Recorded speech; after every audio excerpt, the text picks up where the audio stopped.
Good morning students. Hello. आशा करता हूँ कि आप इस कोरोना महामारी के इस समय में जो भी सरकार के द्वारा बताए गए दिशा निर्देश है उसका पालन कर रहे होंगे और आप घरों में सुरक्षित होंगे, सोशल डिस्टेंसिंग मेंटेन कर रहे होंगे। और आज मैं अपना परिचय दूं। पहले I am doctor Abhijit Ghosh, assistant professor and head department of zoology, KSM college, Aurangabad. और मैं आज आप लोगों का ऑनलाइन क्लास लूँगा, एक लेक्चर लूँगा on the topic of succession. Succession जिसको हम हिंदी में अनुक्रमण भी कहते हैं। पहले हम आइए जानते हैं कि ये आखिर होता क्या चीज़ है।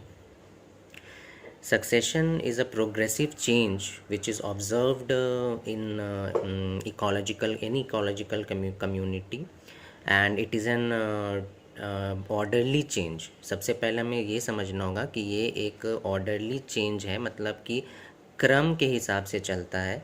जैसे कि एक कम्युनिटी रिप्लेस होती है किसी और कम्युनिटी से, वो कम्युनिटी फिर किसी और कम्युनिटी से रिप्लेस होती है, और ये समय के साथ चलता है। ठीक है। जैसे कि पहले आप लोगों ने एक उदाहरण के तौर पे मैं आप लोगों को बताता हूँ कि सपोज़ कोई एक पत्थर या चट्टान है, उस पे आप लोग देखे होंगे कि पीपल का एक पेड़, पौधा, छोटा सा पौधा उग रहा है, लेकिन क्रम के हिसाब से उगता है, और ये समय के साथ ये जो चट्टान है, ये पौधा है, वो धीरे धीरे विकसित होता है, बड़ा होता है और उस चट्टान को भी तोड़ देता है। कुछ समय के पश्चात देखते हैं कि वो चट्टान पूरी तरीके से टूट जाता है और नए सॉइल का फॉर्मेशन होता है, और उसके साथ साथ कुछ और भी प्लांट्स वगैरह है और काई वगैरह है, एल्गी वगैरह है, वो वहाँ पर उगा हुआ आपको नज़र में आता है। फिर कुछ समय के बाद, बहुत सालों, मैंने यहाँ पर कुछ समय का बोलने का मतलब है कि या तो वो कुछ महीने भी हो सकता है, कुछ दिन भी हो सकता है, कुछ महीने भी हो सकता है, या वर्ष भी इसमें लग सकते हैं। तो धीरे धीरे हम देखेंगे कि बहुत वर्षों के बाद, हो सकता है कि 100 वर्षों के बाद वो चट्टान वहाँ पर या वो वहाँ पे पहाड़ वहाँ पर ना हो, वहाँ एक प्लेन एरिया बन जाए, और वहाँ वो प्लेन एरिया फॉरेस्ट यानी कि जंगलों से घिर जाए। तो इस तरीके के ऑर्डरली चेंज को हम सक्सेशन कहते हैं। तो इसका डेफिनेशन मैं आपको बता देता हूँ। Succession is a progressive change in biotic communities, and it's in the part of the normal development, the orderly change or replacement of one community in an area by another in specific period of time. So यहाँ पे specific period of time is quite important. Okay, ये आप लोगों को ध्यान देना चाहिए। आइए हम आगे बढ़ते हैं और सक्सेशन यानी कि अनुक्रमण के प्रकार के बारे में जानते हैं। तो मुख्यतः अनुक्रमण के 2 प्रकार होते हैं, जिसका पहला प्रकार को हम लोग बोलते हैं ऑटोजेनिक सक्सेशन, दूसरे प्रकार को हम लोग कहते हैं एलोजेनिक सक्सेशन। ऑटोजेनिक सक्सेशन हम उस प्रकार के अनुक्रमण को कहते हैं, या जो नेचर में दिखाई पड़ता है, जो कि एक ऑर्गेनिज्म दूसरे ऑर्गेनिज्म को रिप्लेस करके करता है, मतलब जो होता है वो ऑटोजेनिक सक्सेशन कहा जाता है। Means one organism is gradually replaced by the another. For example, जैसे मैंने अभी इससे पहले समझाया कि सपोज एक पौधा है, एक प्रकार का काई अगर किसी चट्टान पर उगा हुआ है, तो उस काई को रिप्लेस करके अगर कोई अन्य प्रकार का काई या अन्य प्रकार का पौधा अगर नज़र में आता है आपको कुछ समय के पश्चात, तो उसको हम ऑटोजेनिक सक्सेशन कहेंगे। जैसे कि एक काई रिप्लेस होकर के सपोज़ एक पीपल का छोटा पौधा आ गया, या एक कोई और मॉसेस वगैरह आपको नज़र में आ गया, तो उसको हम ऑटोजेनिक सक्सेशन कहेंगे। लेकिन इसी के विपरीत एलोजेनिक सक्सेशन उस प्रकार के सक्सेशन को हम कहते हैं जो कि नेचुरल फोर्सेस के द्वारा हो। यानी कि आप कह लें, नेचुरल फोर्सेस कहने का मतलब है प्राकृतिक जो भी फोर्सेस हैं, जैसे कि विंड हुआ, या हैवी रेन फॉल हुआ, या आप कह लीजिए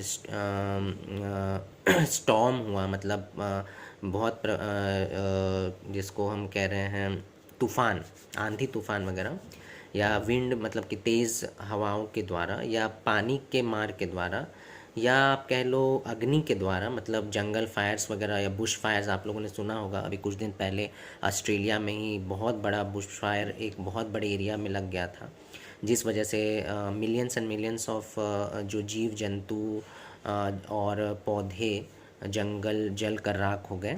तो लेकिन इस राख होने के बाद आप लोग देखे होंगे कि वहाँ पर फिर से नव पल्लव प्रस्फुटित हुए, मतलब कि न्यू प्लांट्स व observed, new seeds germinated in that area after rainfall. तो इस तरीके के सक्सेशन को हम लोग कहेंगे एलोजेनिक सक्सेशन। ठीक है, आइए आगे बढ़ते हैं।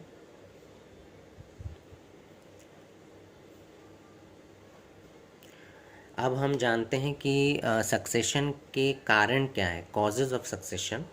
तो कॉजेज ऑफ सक्सेशन का एक थ्योरी दिया गया था बाय क्लेमेंट्स। तो क्लेमेंट साहब ने एक थ्योरी दिया जिसको हम लोग कहते हैं थ्योरी ऑफ सक्सेशन इन 1916। तो उन्होंने बहुत सारे रीजंस बताए सक्सेशन होने के, किसी भी एरिया में इकोलॉजिकल कम्युनिटीज़ का रिप्लेस होना, एक कम्युनिटी का दूसरे से रिप्लेस होना, दूसरे का तीसरे से रिप्लेस होना, और ऐसे करते करते करते एक टॉप कम्युनिटी का आना जिसको हम लोग कहते हैं क्लाइमैक्स कम्युनिटी। ओके, तो पहला रीज़न उन्होंने जो दिया दैट इज़ न्यूडेशन। न्यूडेशन का मतलब है development of a bare site. Bare का मतलब होता है नग्न। मतलब अगर किसी भी एरिया में किसी प्रकार का भी कोई कम्युनिटी अगर नहीं है, या साफ़ सुथरा एरिया आपको अगर डेवलप हो रहा है कहीं पर, जहाँ पर कि एक कम्युनिटी आ कर के ग्रो कर सके, अपने आप को स्थापित कर सके, तो उसको हम कहते हैं न्यूडेशन। ठीक है, दूसरा है माइग्रेशन। अब आपको एरिया, बेयर एरिया यानी कि साफ़ सुथरा एरिया आपको मिल गया। अब ये होगा कि बाहर से कुछ स्पोर्स वगैरह, बाहर से कुछ स्पोर्स यानी कि जिसको हम लोग कहते हैं बीज, वहाँ आकर के सेटल डाउन होंगे। ठीक है, अब वो बीज वहाँ पे आके सेटल डाउन होंगे, उनको वैसा कंडीशन मिलेगा वहाँ पर ग्रो करने का, तब वहाँ पे वो अपने आप को स्थापित कर पाएंगे। तो तीसरा जो है वो हो गया स्थापत्य अपना जमाना, जिसको हम लोग कहते हैं ecesis, ECESIS, ecesis. Ecesis is the establishment of the new community which is known as the which is known as the community which comes first। Okay, पहला कम्युनिटी, और जिसको हम लोग कहते हैं पायनियर कम्युनिटी। तो एसिस किसके द्वारा किया जाएगा हमेशा, ये आप लोग याद रखिएगा कि द पहला कम्युनिटी जो आकर के उस पर्टिकुलर एरिया में स्थापित हो रहा है उसको हम लोग कहेंगे पाइनियर कम्युनिटी, और ये community is the first community to establish itself in a bare area. Okay, so this is one of the important factors. Next जो है वो है कंपटीशन। आपको पता है कि इकोलॉजिकल कंपटीशन के वजह से ही आज जो हम इतना डाइवर्सिटी है हमारे लिविंग ऑर्गेनिजम्स के बीच हम देख पाते हैं। हर एक ऑर्गेनिज्म दूसरे से भी compete करता है, दूसरे मेंबर से compete करता है, of the same species also end of different species also. तो इसी से हम दो टर्म्स यहाँ पे और बताते हैं आपको, intra specific competition and inter specific competition. मतलब कि दो स्पीशीज़ जो है, सपोज़ दो पैरामीशियम हैं, तो वो दो पैरामीशियम फूड को पाने के लिए एंड अदर रिसोर्सेज को पाने के लिए अपने बीच में भी compete कर रहे हैं, और एक पैरामीशियम अगर किसी दूसरे स्पीशीज़ का है और दूसरा पैरामीशियम किसी और स्पीशीज़ का है, तो वो दो पैरामीशियम अलग भिन्न भिन्न स्पीशीज़ के होते हुए भी वो आपस में compete करते हैं फॉर डिफरेंट रिसोर्सेज विच में बी फूड, मेट और the living space which is the habitat. उस पर अपना कितना अधिकार वो जमा पा रहे हैं या कितना एरिया पे वो भ्रमण कर पा रहे हैं। The same thing is applied to different animals also in the animal kingdom. कि दो animal, suppose there the two lions जो है वो आपस में compete करते हैं, अपना एरिया को चिन्हित करते हैं। ठीक है, और इस एरिया उस किसी पर्टिकुलर लायन के एरिया में अगर कोई दूसरा लायन आ जाता है तो उससे फाइट करता है, उसको भगाता है, उससे भीषण द्वंद्व होता है, उसको मार भी डाल सकता है। और ये बने बहुत ही एक फियर्सम किस्म का ये कंपटीशन होता है for food, mates, etcetera etcetera. Finally हम देखते हैं कि एक पर्टिकुलर कम्युनिटी अपने आप को स्टैब्लिश कर लेती है, जिसको हम लोग कहते हैं क्लाइमैक्स कम्युनिटी। फॉर एग्ज़ाम्पल आप लोग देखे होंगे कि तालाब, फॉर एग्ज़ाम्पल अगर तालाब कोई है और उसको समय समय पर उसकी साफ़ सफाई रख रखाव नहीं किया गया तो धीरे धीरे वो तालाब भरता जाता है, भरता जाता है। और इस भरने के क्रम में बहुत प्रकार के उसमें पौधे उगते हैं और वो दलदली इलाका भी बन जाता है वो तालाब। और वो तालाब धीरे धीरे भरते भरते भरते भरते एक क्लाइमैक्स कम्युनिटी, मतलब वहाँ पर हम देखते हैं कि बड़े बड़े पेड़ पौधे उस पर उग जाते हैं और वो तालाब स्वतः क्रमानुसार, समय के अनुसार, काल चक्र में आप देखते हैं कि वो भर जाता है। तो ये जो फाइनल कम्युनिटी आया जिसको हम कहते हैं क्लाइमैक्स कम्युनिटी, ये आप लोग याद रखिएगा कि टर्म क्लेमेंट्स के द्वारा दिया गया था। तो this is the final community और the climax community. Okay, succession को डिफ़ाइन करने के कुछ और भी तरीके हैं जो कि बतलाया गया है, जिसको हम अब धीरे धीरे जानते हैं। आइए, primary succession and secondary succession. Primary succession वह सक्सेशन है जहाँ पर ये आप मान लीजिए कि किसी एरिया पर कहीं पर आपको सक्सेशन मतलब कि नहीं दिखाई पड़ा, कोई भी जीव जंतु या पौधे नहीं दिखाई पड़े, that was a bare area, मतलब वो स्थान खाली पड़ा हुआ था। और उस एरिया पर अगर कोई सक्सेशन आपको नज़र में आ रहा है तो उसको हम प्राइमरी सक्सेशन कहेंगे।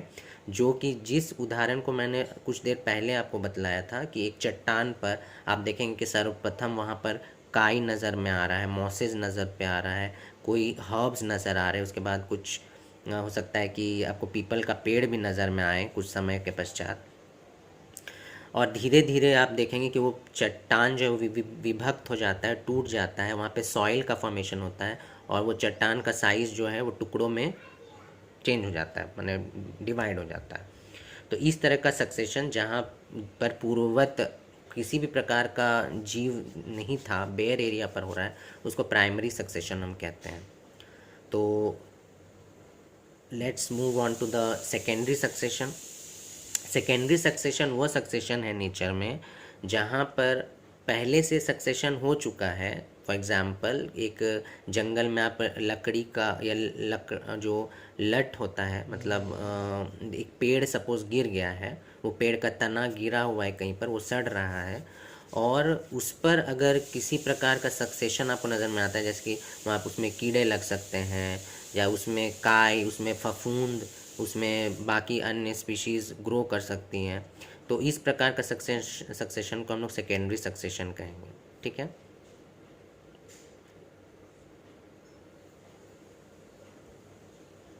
तो डियर स्टूडेंट्स, आज हम लोगों ने सक्सेशन का इंट्रोडक्शन क्लास किया और इसमें से मैंने आपको जो जो बतलाया वो मैं फिर से एक बार आपको रिवाइज़ करवा देता हूँ।